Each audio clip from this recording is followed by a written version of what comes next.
Joining me now to dig into the analog comeback is Grant McCracken, founder of Tailwind Radar and author of Return of the Artisan.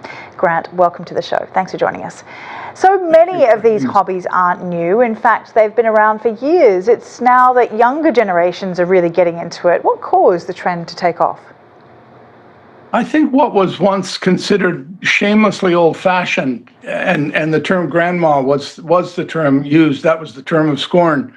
I think what the grandma economy, let's call it, is now tremendously in fashion. In fact, the hottest store in my little town in Connecticut is the Needlepoint store. It's just humming day and night.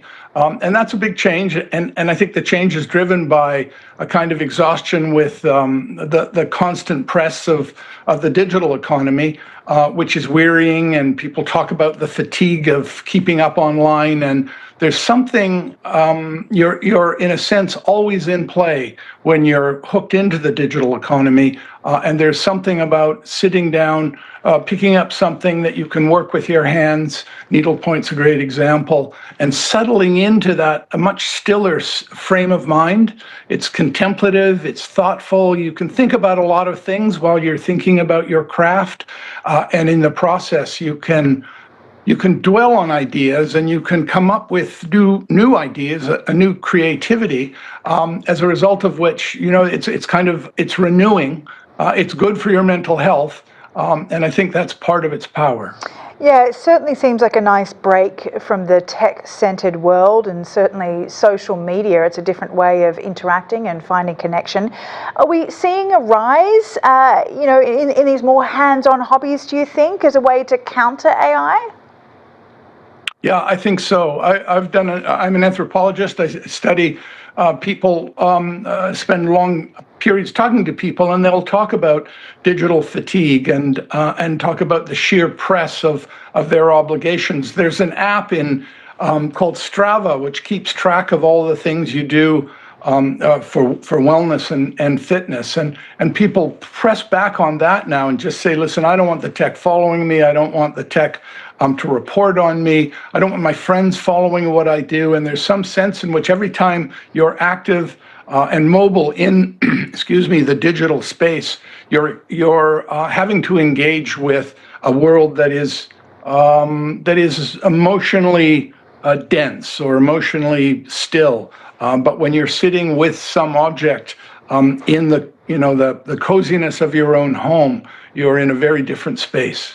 It's really interesting, isn't it? I wonder if this is an economy that will grow just out of a reaction, in a way, to the social media AI space, or if AI being something that we're still completely unaware of its capacity in the future for, whether it's something that will take over these more analog activities. Do you have a feeling one way or the other? I'm astonished to see how much people, at least in Connecticut and the northeast of the states, are turning to AI for social companionship, and how rich and rewarding these relationships can be. So who knows?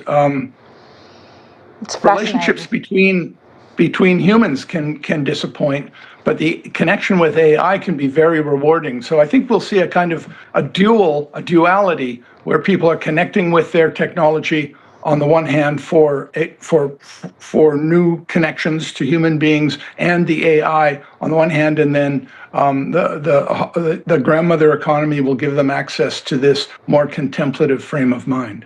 So interesting. I mean, we're seeing younger generations, especially Gen Z, increasingly sign off of social media and take up these hobbies like knitting, etc. Some people are even buying phones that are not smartphones in order to force themselves to have that break from the tech world.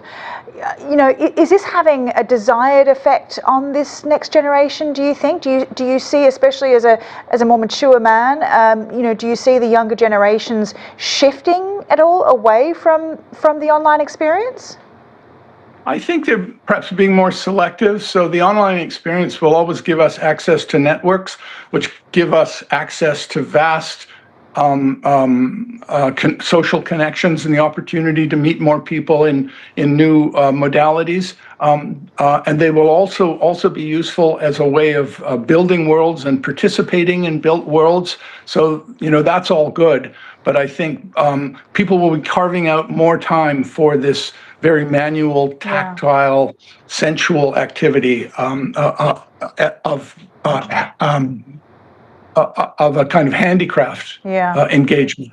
Interestingly, here in Washington, D.C., we have a couple of businesses that are starting to have social activities like mahjong, the game out the back of their bar or restaurant, things like that. So it seems like people are looking for new opportunities to connect away from even, alcohol. They're looking for a more grounded way to connect. So I wonder how this might impact businesses moving forward, whether we're going to see a sort of a burst or another strand of small businesses opening up across cities and communities to provide that space for people.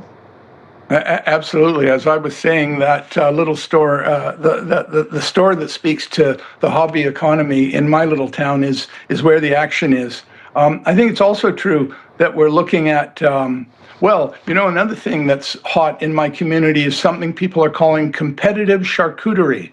And that's where young women get together to create magnificently detailed and beautifully crafted plates of food. And when you think about the economic implications, they are considerable.